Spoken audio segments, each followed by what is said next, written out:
Estado Nacional. Bueno, les quiero recordar que puedes revivir este capítulo y todas las temporadas de Estado Nacional en Spotify. Puedes escuchar las entrevistas, el debate, la conversación. Estado Nacional Podcast. Búscanos en Spotify o escanea el código QR que está saliendo aquí mismo en la pantalla. Dicho esto, presentamos a nuestros panelistas de hoy: Roberto Isixson, gerente general de CADEM, y Cristian Valdivieso, socio fundador de Criteria. A ambos, muchas gracias por estar con nosotros. Bienvenidos. Buenas ¿Qué tal? noches, ¿qué tal? Muchas gracias por la invitación. ¿Suena raro hablar de la encuesta CEP a dos encuestólogos? No, para nada. No, ¿cierto? No, para nada. Ok. Ah, ya, yo creí que iban a preguntar qué es la CEP. No. La madre de todas las encuestas, según eso se decía. según se decía por lo menos hace un tiempo. No, pero es una Antiguamente. encuesta que permite ver tendencias de largo plazo, es una encuesta que ha marcado la historia de la opinión pública en Chile, que se ha mantenido vigente y que permite ver cambios de la sociedad que son relevantes. Yo creo que la encuesta CEP es una encuesta que hay que mirar y que todo encuestador en Chile debería mirar. Bueno, ¿y qué miran ustedes de lo que nos entregaron hoy? Porque son bastantes capítulos. ¿Cuál sería para ustedes el dato, la información a destacar, Cristian? A ver, yo creo que, como dice Roberto, la gran gracia de la CEP es que es una secuencia de larga data, además una encuesta presencial. Uno podrá tener sus predilecciones por las presenciales o sus críticas también, pero es una encuesta presencial y que ha mantenido esa metodología durante el tiempo, por lo tanto tiene una alta valoración. Y en esa mirada como de largo plazo, a mí me llama la atención que hoy día, de alguna manera, las subjetividades de la sociedad están mucho más conectadas con un país, digamos, no sé si la palabra es más conservador, que también algo, pero sobre todo más xenofóbico, más temeroso, mucho más demandante de autoridad, un país más autoritario, y al mismo tiempo, en términos políticos, mucho más derechizado. El Partido Republicano, como decías tú, recupera un podio que no se veía en la CEP desde el año 2009, y es que un partido marcara más del 10%. Republicanos marca más del 10%, y por eso, de alguna manera, sube el nivel general de identificación con los partidos políticos. Y eso es llamativo. ¿Para ti, Roberto? O sea, yo creo que lo que... ¿Coincides con Cristian? Sí, o sea, yo la lectura va a ser similar, digamos. Yo creo que lo que es interesante de la encuesta CEP es que uno confirma lo que ha dicho, al menos la encuesta CADEM, durante harto rato. Nosotros tenemos una encuesta semanal, ¿cierto? Que además mide la coyuntura, pero que vamos recogiendo estos temas y que el CEP permite, de alguna manera, en plazos más largos y con comparaciones, por ejemplo, de preguntas que se hicieron en el 2019 repetidas ahora, permite ver bien los cambios. Hay una evidente revalorización de las instituciones de orden, una recuperación de confianza significativa en la PDI, en Carabineros y en las Fuerzas Armadas. Como decía Cristian, ¿cierto? Un cambio de eje, nosotros hemos dicho, ¿cierto?, un poquito desde el octubrismo al septentrismo. Sí. Septentrismo entendido como el 4S, que es el plebiscito de salida, y esta recuperación de la necesidad de una unidad nacional, del patriotismo, incluso otros derivados, el nacionalismo, ¿cierto? En esta idea en este crecimiento de 34 puntos por la preferencia de un gobierno fuerte, un aumento muy significativo de la necesidad de autoridad, ¿cierto?, frente a los hijos.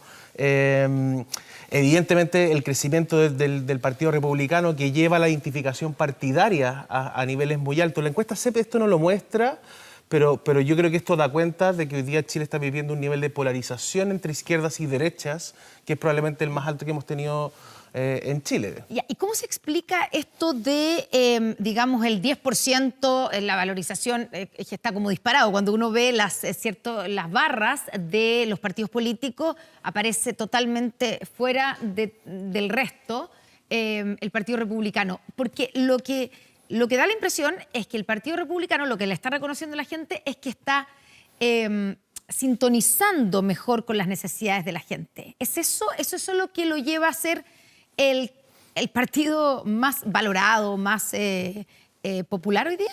A ver, la encuesta muestra una demanda por orden, por autoridad, por seguridad y por las preocupaciones en torno, en general, a los temas de delincuencia y también los temas migratorios. Y de alguna manera el Partido Republicano ha logrado consolidar un posicionamiento y una suerte de un territorio comunicacional donde esos temas aparecen más relacionados con ellos, como capaz de enfrentarlos y darle alguna respuesta al país. Ese posicionamiento ya se expresó en resultados electorales. El 7 de mayo el Partido Republicano rompió todos los récords de lo que se suponía que podía llegar a romper, y lo rompió y le fue muy bien, y ahora tiene una repercusión también en este mayor nivel de identificación como partido político. Es decir, en síntesis, de alguna manera el Partido Republicano está resumiendo como identidad las mayores preocupaciones que la sociedad está expresando hoy día sobre su vida cotidiana. Ya, ahora, eso, no sé si querías agregar algo, pero yo quería solamente poner sobre la mesa que eso no se condice o no es igualmente coherente cuando uno ve la evaluación de los personajes políticos, porque Evelyn Matei, ¿cierto?, aparece como la figura política mejor evaluada y por encima de José Antonio Kast. Entonces uno pensaría que si fuera coherente con el partido político sería José Antonio Kast la figura política mejor evaluada, y no Evelyn Matei. O sea, dos comentarios. Uno sobre la pregunta anterior, que tiene, o sea, la encuesta del CEP todavía tiene una influencia demasiado directa en relación al 7 de mayo, a las elecciones de los consejeros. Y cuando uno escarba, ¿cierto?, en las razones para que de la gente que votó por el Partido Republicano, había tres principalmente. La más significativa, o sea, la mitad del voto republicano está explicado por delincuencia, mano dura y todos los temas de seguridad, narcotráfico. Claro. La segunda razón era una desaprobación al gobierno de Boric. O sea, en el fondo un voto de castigo hacia el gobierno. Y la tercera es la más identitaria de tener una constitución que me represente, que es una constitución más conservadora, más de derecha, sin centro, ¿cierto? Sin este apellido de centro. Y eso está reflejado en la encuesta del CEP, este proceso. Ahora, yo creo que lo que va a ser interesante hacia adelante es, uno, el desafío del Partido Republicano de aprobar la Constitución, y hoy día eso se ve complejo. El desafío del Partido Republicano cuando Chile logre, de alguna manera, que la delincuencia comience a bajar su nivel de prioridad, porque lo que está pasando hoy día en Chile es que la delincuencia ha eclipsado todas las otras prioridades. Es la prioridad de la 1 a la 5. Entonces, en ese contexto, esto de alguna manera en algún momento va a empezar a moderarse y hay que esperar cuál es la oferta del Partido Republicano que vaya más allá de la delincuencia. En relación a esta dimensión, ¿cierto?, que en la encuesta CADEM también Evelyn Matei es la figura con mejor aprobación, pero José Antonio Kast es el candidato, es el personaje que atrae más votos. Y la respuesta es, y siempre lo decimos los encuestadores, la imagen es una respuesta múltiple. Yo puedo tener una imagen positiva de Evelyn Matei, puedo tener una imagen positiva de Carter, de Codina, de Orrego, de Michelle Bachelet, incluso de Gabriel Boric. Pero la intención de voto es distinto. Es una respuesta única, solo puedo votar por una persona. Y por lo tanto, lo que ha ocurrido, sobre todo en los últimos procesos electorales, es que los candidatos que generan más atracción son aquellos que generan una relación más polar con la opinión pública. Tienes imagen positiva, pero también tienes mucha negativa. Y esos son los candidatos que hoy día, no solo en Chile, sino que en el mundo entero, son los que están generando atracción electoral. Que el caso de José Antonio Kast, porque tiene un rechazo importante. Tiene un rechazo alto. En la encuesta CADEM, José Antonio Kast, por primera vez, al menos desde que yo lo he medido, desde CADEM y que he visto otras encuestas hacia atrás, digamos, estamos en un momento en que José Antonio Kast por primera vez tiene más imagen positiva que negativa en su historia. Pero es 51-49 en nuestra encuesta. No sé exactamente cuánto fue. La encuesta del CEP siempre tiene más negativo que positivo, porque tiene más no respuesta. Pero en nuestra encuesta es la primera vez, estamos hablando desde los últimos 3 meses, que la imagen es más positiva que negativa, pero en 51-49. Y ese 49 moviliza mucho más al 51. Que en cambio Evelyn Matei tiene el problema de que no genera eso, ¿cierto? No genera esa atracción todavía. Ahora, yo creo que estamos en un tiempo muy adelantado todavía respecto a las elecciones presidenciales. Lo que estamos viendo es imagen positiva. Yo creo que pensar en términos electorales todavía es un poquitito anticipado. Se pueden, en política hoy día, un año, son 10 años de antes y las cosas van cambiando muchísimo. Ahora yo creo que efectivamente el Partido Republicano además tiene un desafío importante ahora, particularmente en el proceso constituyente. ¿Y ahí qué peligro tiene? Porque entre otras cosas, además de lo que decía Roberto, muchas de las razones de fondo por la que la gente votó republicano era precisamente porque republicanos no querían una nueva constitución. Es decir, el mensaje que había detrás de esto era: queremos que la preocupación de la política esté centrada en otras cosas y no en el tema constitucional, producto del cansancio constitucional y otras cosas.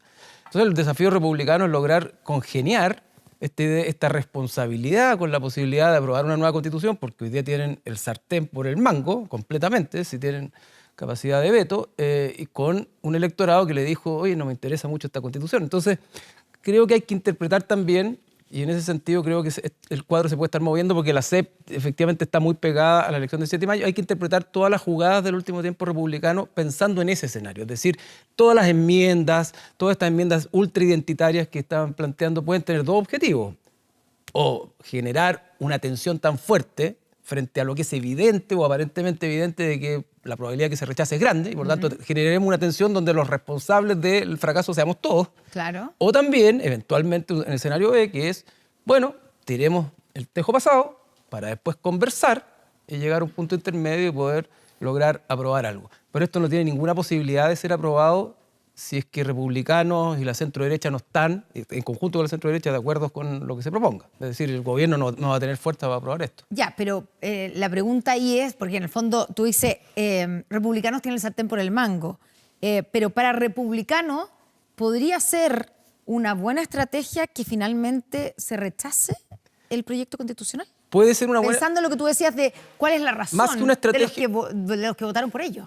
Más que una estrategia, creo yo que lo que republicanos no puede hacer es que el fracaso del proceso sea solo atribuible a una responsabilidad de ellos. Entonces, lo que en este escenario, si es que el proceso va a fracasar inevitablemente, por lo que la misma CEP muestra, entre otras cosas por la gran desconfianza institucional y por el cansancio institucional y por el cansancio constitucional, bueno, republicanos tiene que cuidarse de no ser el único responsable de eso, porque eso evidentemente lo podría en una posición compleja respecto de la gobernabilidad, de la capacidad de liderar y de hacerse cargo de cuando son mayoría.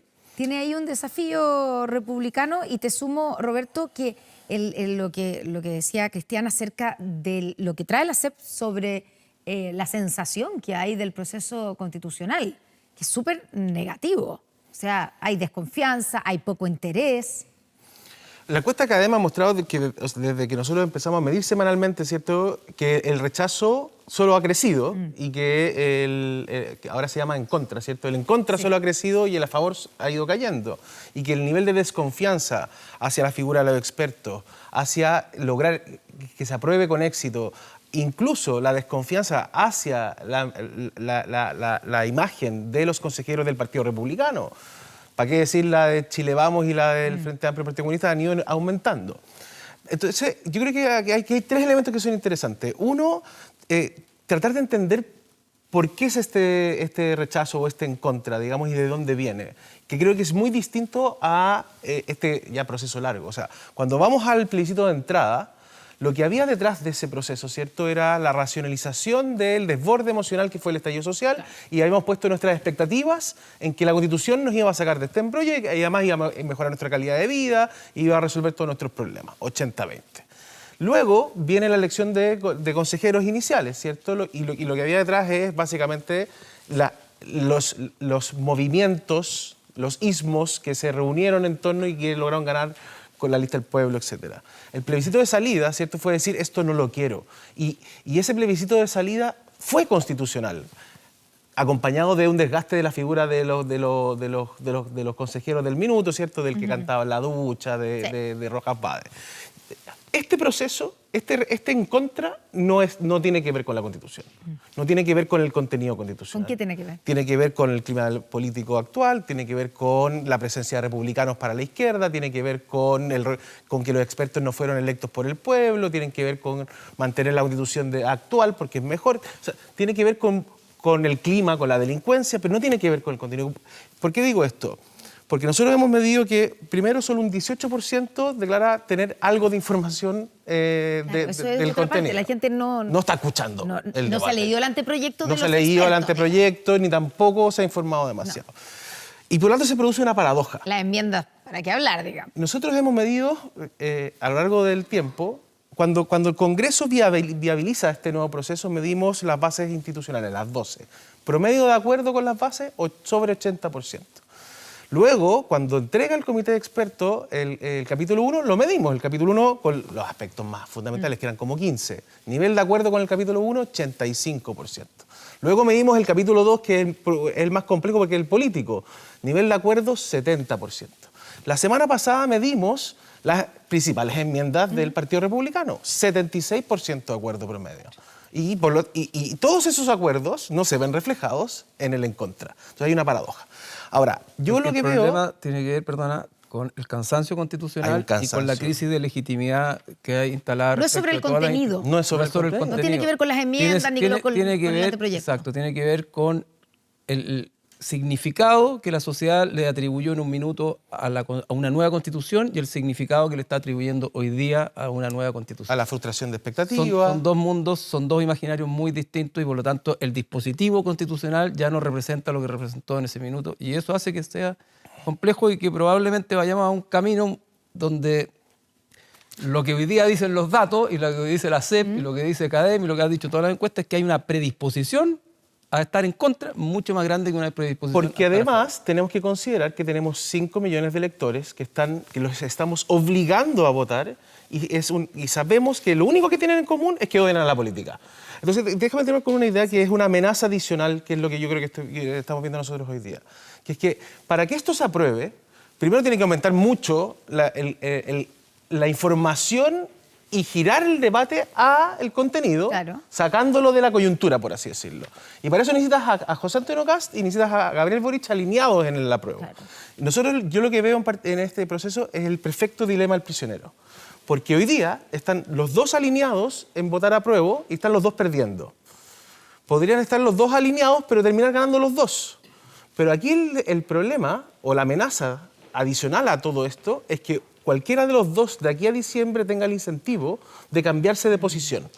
Es decir, que el presidente Boric diga en algún minuto esta constitución es peor que la de Pinochet y por lo tanto no la apruebo y me cambio el rechazo. Y dejo atrapado a José Antonio Kast en la apruebo.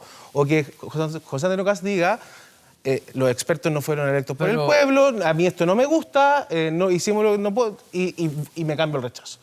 Porque los dos tienen incentivos demasiado significativos para no perder la elección de diciembre. Claro, efectivamente. Pero al mismo tiempo los incentivos del republicano y las enmiendas que pusieron son incentivos muy identitarios, claramente, que están en las antípodas de lo que una izquierda podría tragarse, como ellos mismos dijeron, respecto a una nueva constitución, y por lo tanto están empujando a esa izquierda eventualmente a salirse. Ahora, la paradoja que yo veo acá... ¿Pero cuáles son esas enmiendas, por ejemplo? Las que propusieron en relación a la vida, en relación a los parlamentarios, en relación al aborto, etcétera. O sea, hubo varias. Entre otras cosas, la disminución del número de parlamentarios electos, que es algo que es al revés, de diputados electos, que va en contra del promedio que hay en el resto del mundo. Hay muchas enmiendas que están en cuestión ahí. De hecho, quieren poner además el Estado Social y Democrático de Derecho en quinta posición y no al principio como se había salido el comité de expertos. Entonces, son enmiendas que para una izquierda son difíciles de aceptar.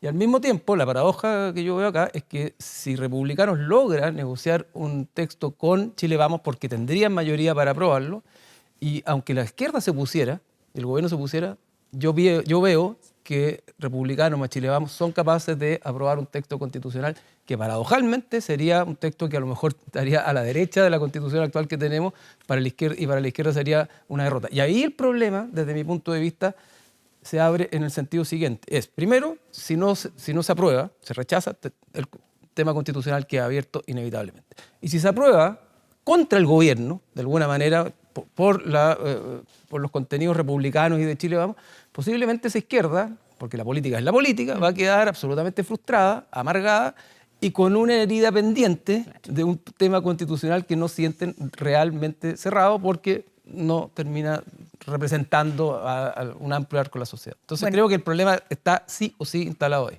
Claro, y sin resolver, sin mucha solución. Ahora, decía Roberto, tú decías que digamos que para entrar en la discusión de fondo constitucional tiene que salir de la coyuntura. Y la coyuntura, y hablemos de eso, parece hoy día estar como tragándose todo. O sea, el gobierno no ha podido, digamos, poner su agenda porque el caso convenios le aparece, el robo de computadores le aparece y aparece el gobierno reaccionando constantemente a esta especie de casos que los sobrepasan o da la impresión que sobrepasan. ¿Cómo ven, por ejemplo, lo que ocurrió hoy día? Hoy día, porque es como todos los días tenemos un capítulo nuevo en el caso convenios. Hoy día se supo que en la mayor parte, si no todos los convenios con fundaciones estaban sin boleta de garantía. El ministro de Justicia fue el primero que se hizo cargo en la mañana temprano de este tema y dijo, la verdad es que sí, es un error, pero no se exige boleta garantía, no es que sea algo ilegal, y además nunca en ninguno de estos casos se ha exigido boleta de garantía. Y uno se pregunta, pero ¿cómo es posible que le pasen estas millonarias, esta cantidad de millones de plata a fundaciones sin que haya una boleta de garantía? ¿Cómo lo van a exigir ahora a Democracia Viva que devuelva la plata? Yo creo que el problema, ¿Cómo se entiende? Yo creo que el problema de fondo del gobierno, más allá de... Todos los gobiernos enfrentan coyunturas complejas. Y evidentemente que Democracia Viva es una coyuntura compleja para el gobierno, de la cual el ministro Jackson ha pagado todos los platos rotos, protegiendo la figura del presidente Boric. Sí. Porque la aprobación del presidente Boric se ha mantenido estable, o sea, no se ha visto afectada por esto. RD se ha llevado mucho, o sea, entre RD y Giorgio Jackson se han comido Montes los costos también. de la crisis. Montes también tuvo un impacto significativo, Catalina Pérez, La Torre, o sea, tuvieron un impacto significativo. Pero antes tuvieron la crisis de los indultos, y antes tuvieron la crisis de cuando el asesinato del Cabo Palma conmocionó al país por más de una semana, digamos. O sea, todos los gobiernos tienen coyunturas complejas. ¿Esta parece ser la más compleja de este gobierno o no? O sea, Hasta ahora, en términos de efectos sobre la aprobación presidencial, para nada. Ya. O sea, mucho más complejo fue el rechazo del quinto retiro para el gobierno, donde pierde capital político, la crisis de Esquiasiche.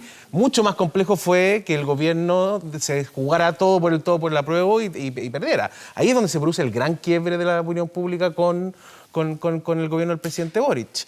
Entonces, el problema del gobierno hoy día, más que la coyuntura, es que no tiene un programa alternativo para ofrecerle a Chile, porque su reforma tributaria se rechazó en la Cámara de Diputados, porque se les venció el plazo que se habían autoimpuesto en la cuenta pública para presentar una alternativa. Se vence el 31 de julio. Y pues, creo que se venció el plazo que se habían autoimpuesto. no, dijeron el plazo finales legal. de julio. Ah, ok. Finales de julio, que es el lunes. algo van a presentar. Estamos a jueves en la noche, estamos casi a viernes. Pero no se ve posibilidad de acuerdo. Digamos, pero claro, y lo que o tiene que presentar es un disposición. pacto fiscal. Claro. Y además, ¿cierto? Pero En la reforma de pensiones tienen que Marcel retroceder. confirmó que lo va a presentar el lunes. Está bien, me corrijo. Yo he entendido que se había vencido ese plazo en la cuenta pública, pero estamos justo. Pero no se ve la posibilidad de que haya un pacto fiscal realmente. Tampoco en pensiones tuvieron que echar marcha atrás con la suma urgencia. Entonces, en pensiones y en reforma tributaria, que son dos elementos centrales del programa de gobierno, el presidente y su equipo no han logrado dar avances concretos. Y ese es el problema de fondo, más que Democracia Viva. O sea, si el gobierno hubiera logrado un acuerdo tributario, si el gobierno hubiera logrado un acuerdo en pensiones... ¿No estaríamos hablando del caso convenios? Estaríamos hablando del caso convenios, pero con menos, probablemente, intensidad. Menos enredado al gobierno y al presidente en particular con el caso, desde mi punto de vista. ¿Cristian? No, yo creo... ¿Coincides tú en eso? Sí, en gran parte sí. Ahora yo creo que esta es una crisis, no sabemos si la más grande porque cada día puede ser peor, decía la presidenta Bachelet. Michelle Bachelet decía pero eso. una crisis que se sabia. viene a adosar a la crisis electoral que tuvieron, porque esta ya es una crisis de orden, si queríamos, moral, que le quita, si el gobierno de alguna manera, digamos, no tenía un programa, si el programa era la Constitución que no resultó aprobada, si después el programa era las grandes reformas que tampoco están resultando, ya al menos la justificación de estar ahí era porque ellos venían de una posición moral superior, si se quiere. Entonces esto ya le quita ese piso. Yo lo que veo es de alguna manera un gobierno que hoy día tiene en la figura del presidente Boric un activo importante que cuidar. Tanto así que capaz que sea el único legado que pueda dejar la izquierda para esa izquierda en el futuro. Y tanto así... Y que has sobrevivido. Y tanto así, ahora. exactamente, como decía Roberto, que tiene un porcentaje duro que es más fuerte después de 2 derrotas electorales, de grandes escobas en términos de gestión, de la crisis moral y de corrupción, que es un porcentaje duro más fuerte que el que tuvo Bachelet después de Cabal, y ni que decir más grande que el que tuvo Piñera después del estallido social. Es decir, un gobierno hoy día que mira la SEP y dice, esta sociedad se fue para el otro lado, no tiene nada que ver con nosotros de alguna manera, que mira una constitución que en el mejor de los escenarios va a ser una constitución prácticamente más de derecha que la que hay hoy día, por lo tanto un fracaso, que mira una reforma de pensiones que de producirse va a ser una reforma probablemente más capitalista que la que hay hoy día, o sea, los 6 puntos o se van todos, o se va una gran mayoría a las cuentas individuales, y una reforma tributaria que probablemente va a tener que tener medidas pro crecimiento más que de redistribución de ingresos.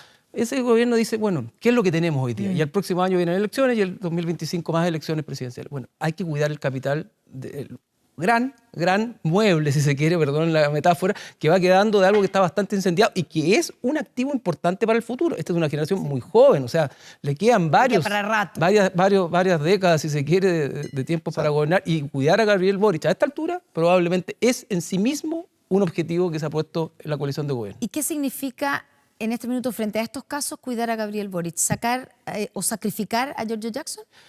Depende, porque si cuidar a Gabriel Boric es cuidar el 30%, porque se ve muy difícil, o el 35%, a lo mejor sostener a Giorgio Jackson lo más que se pueda es una buena manera de hablarle a ese grupo, que es un grupo bastante de izquierda, más frente amplista o más a pro dignidad que del socialismo democrático, y por de pronto, el día que ya no sea sostenible Giorgio Jackson, probablemente sacarlo o cambiarlo en conjunto con otros ministros, incluido eventualmente Carlos Montt, de manera que el costo no lo pague solo Giorgio Jackson. Lo mismo uno dice, bueno, ¿por qué el presidente dice que una parte de él quiere terminar con el capitalismo? Bueno, ¿es un error o es a lo mejor un error semi-intencionado porque le está hablando a ese 30% Obvio. Que es joven, que vota Frente Amplio, que vota izquierda y que quiere un mundo distinto y que es el ADN del presidente Boric? Ojo ahí, yo creo que hoy día el gobierno, entendiendo que el escenario es muy complejo, muy difícil, dice, bueno, salvemos los muebles y el único y fundamental mueble que tenemos se llama Gabriel Boric, que es al menos un 30% de lo que representa la población. Yo creo que es importante, pensando en las reformas y en los temas que tenemos abiertos, constitucionales, pensiones, tributarias, yo creo que hay conciencia en todos los sectores, desde el mundo empresarial a la oposición, en el gobierno, ¿cierto?, de que hay que avanzar. Si el problema es que no hay acuerdo finalmente en la caja herramientas, ¿cierto? Y ahí es donde nos empezamos a caer.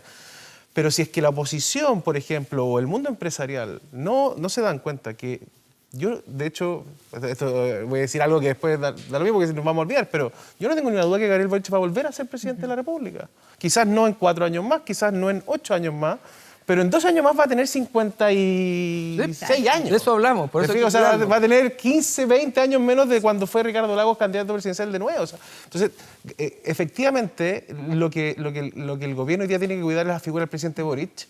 Y el presidente Boric tiende a tener espacios donde se sobreexpone de alguna manera. O sea, es contradictorio que el presidente vaya a una gira internacional a hablarles a los inversionistas y después diga que quiere erradicar el capitalismo. O sea, entonces, esas cosas, puedes decirlo, y está bien, porque si lo crees está bien, pero que se demore 4 días o 5 días, que deje pasar un poquito de tiempo. Bueno, la juventud generalmente es arriesgada, si es que es una característica.